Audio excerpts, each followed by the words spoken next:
Hey, welcome to the Buckeye Blitz. I'm Jeff Thitoff. Tito, they call me. It Happens, where you can find me on Twitter.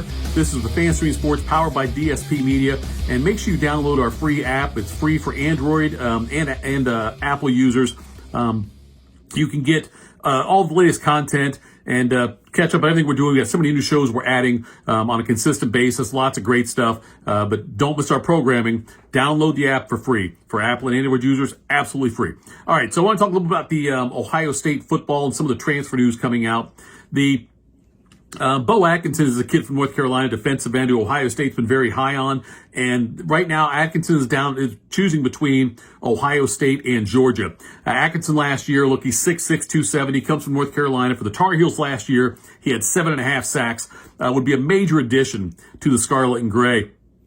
And he would be coming here with 2 years of eligibility, which would be great. Of course, hopefully, the hope would be he played so well, he would play so well, only need 1 year of eligibility and then head out to the NFL draft. But we'll see what happens there. But Ohio State right now, it appears to be gaining steam on the fact that Bo Atkinson could be coming to Ohio State. And again, the defensive line, that's the biggest hole for Ohio State right now, just because of lack of experience.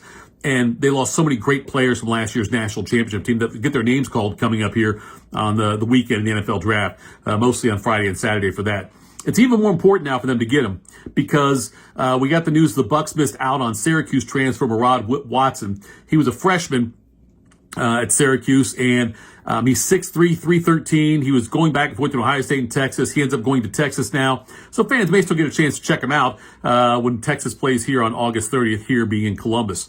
Sticking with college football, Ohio State AD Ross Bjork is trying to get the college football calendar changed. He spoke at the CFP's annual spring meetings. We have more on that in a little bit, too. It included CFP executives and also the ADs for Penn State, Notre Dame, and Texas in attendance as well. And one thing that bothered Ross Bjork is that classes for Ohio State started January 6th.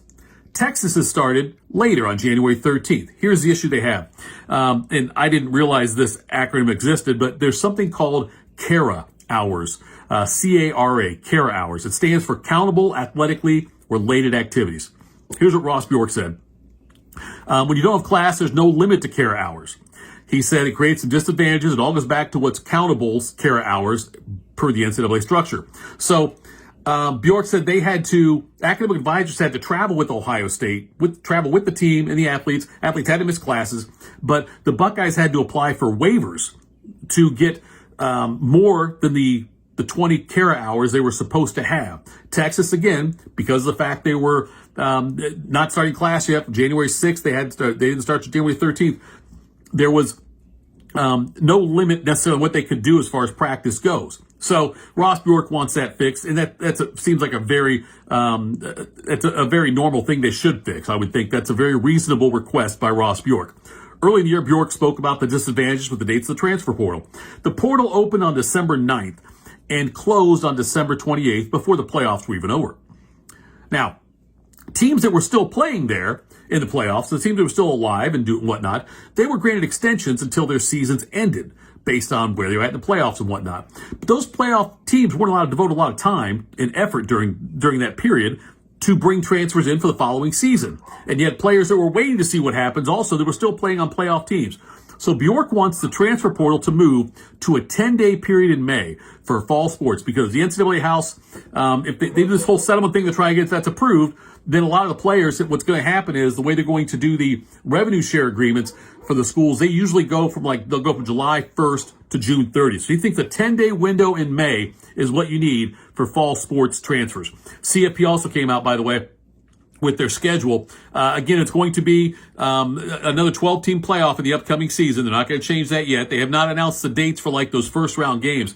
But in the quarterfinals, those are going to be on Wednesday, December 31st, New Year's Eve, the Cotton Bowl at 7:30. On January 1st, there's going to be a triple header. What's significant about this is they're starting the games an hour earlier as far as the Rose Bowl goes and the Orange Bowl. Orange Bowl's at noon on January 1st. The Rose Bowl usually starts at 5 p.m. Eastern Time. It's going to be at 4 o'clock Eastern Time now.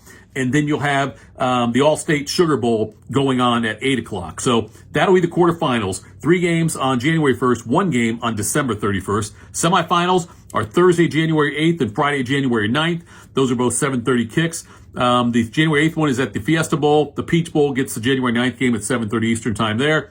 in the national championship Monday, January 19th, and that'll be down in Miami. So those dates were released. No dates yet on when the first round games would be, but we'll see what happens there and when they'll come up with those things. Speaking of the CFP, Ole Miss head coach Lane Kiffin came out and said that he thinks the field needs to expand to 16 teams. He was talking to Blake Topmeyer from USA Today, and he said the system doesn't have it right. I don't think anybody, after watching the games, would say those are the 12 best teams in America. So I understand what Lane is saying, but anytime you expand tournaments and expand playoff fields, you're not going to get the X amount of best teams.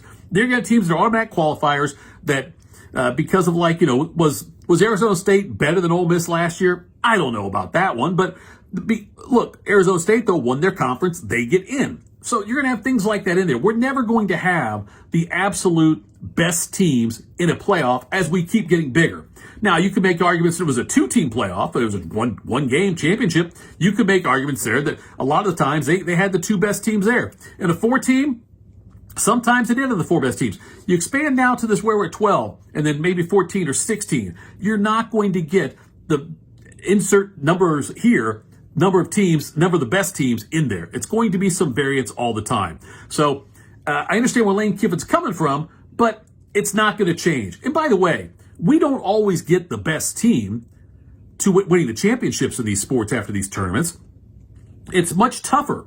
The extreme example is the NCAA tournament, and the team that wins it every year, not necessarily the best team from the whole season. It's the team that got hot in the tournament and played the best in the tournament. And that's what you have sometimes in college football. Ohio State lost 2 games in football this year. I thought they were one of the most talented teams. You could make it argument they were the most talented, but Oregon went undefeated. Oregon beat Ohio State. So you could make an argument that the best team in college football didn't win the college football championship. The best team that won the team that won the tournament, that won the championship, was the one that played the best in that 4-game stretch, which Ohio State by far and away did that. So I understand what Lane Kiffin's saying, but there's semantics involved in that. All right, let's go to hoops now. Men's hoops. The transfer portal for men's hoops ended at midnight, April 22nd. Sean Stewart waited until the last minute. The forward from Ohio State entered the transfer portal again. Stewart, who came to Ohio State last year from Duke, he's 6'9", 220. He started 29 to 30 games for Ohio State this past season. Averaged 5.8 points, 5.8 rebounds a game. And like I say, he's been the one season with Ohio State. After one season with Duke, he came in as a 5-star recruit. Stewart, Aaron Bradshaw, and Michi Johnson all came to Ohio State via the portal before last season. All 3 underperformed for a variety of reasons. Michi Johnson had the personal issues. He's trying to get a 5th year of eligibility, extra year of eligibility to go play back at South Carolina, where he came from. Ohio State to South Carolina, Ohio State to South Carolina. There. Bradshaw, he had effort issues. That's all. I mean, you can't be that tall and not get more rebounds. I can't put my finger on why Stewart didn't pan out, why he didn't do more. He was good defensively. So it's a big loss for Ohio State in terms of size, but it's not that big of a loss in terms of productivity. Not sure how much is going to be missed. I don't think Bradshaw's missed it all, and I don't think Michi Johnson missed it all. Ohio State took 3 big swings and misses in the transfer portal this past season as far as those 3 guys go. Jake Diebler's already had some size. 6'8", 240-pound forward Brandon Noel from Wright State and center Christoph Tilly, the 7-footer, the German kid from Santa Clara, both already signed on board with Ohio State. They're waiting to hear on Kennard Davis Jr. of Southern Illinois. Ohio State and USC were the ones most tied to Kennard Davis. He's a 6'6", 215-pound guard. That's big for a guard for Ohio State at least. So he's got 2 years of eligibility left. He had 16.3 points, just under 5 rebounds, 2.5 assists as a sophomore. He shot 37.6% on threes, and he did play over 34 minutes a game. So that would be a nice addition for Ohio State. He did visit Ohio State already. I believe he was here for the spring game, maybe the day after the spring game, and went to LSU 1 week later. USC is also one of the ones who've talked to him. The ESPN came out with their most, the post-portal rankings now, how they think the top 25 is going to look next year, what they think the top 25 teams will be. They've got Ohio State ranked 24th.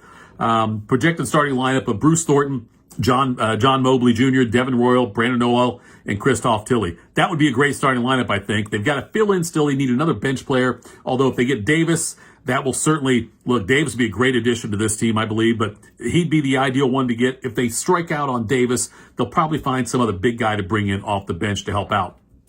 Update on the women's team. ESPN's Charlie Cream put out a new preseason for top 25 next year, I guess you call it. The last edition had Cody McMahon still with the Buckeyes, and she's obviously moved on to Ole Miss, and that transaction is affecting the placement of both teams.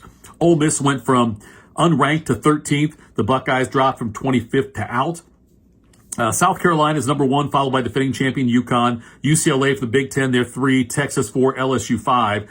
Other Big Ten teams in the rankings include Maryland at 12, Michigan's at 15, USC and Juju Watkins, depending on her injury, but how that'll be affected, but they're 19th right now. Iowa 22, Michigan State 23, Washington 24. Last year we had USC and UCLA up there at the top in the top 5. The way it looks like as far as Charlie Cream goes going into next season, you'd have more of a balanced Big Ten as far as the rankings go. Ohio State goes to unranked, like I mentioned. They went 26-7 last year. They lost to the second round of the NCAA tournament to Tennessee in what was a disappointing end to the season for Kevin McGuff's squad. All right, that's it for this edition of the Buckeye Blitz. Thanks so much for tuning in. I'm Jeff Tito Thitoff. Follow me on Twitter @ThatHappens. Make sure you download the free app for FanStream Sports for Apple and Android users and check that out.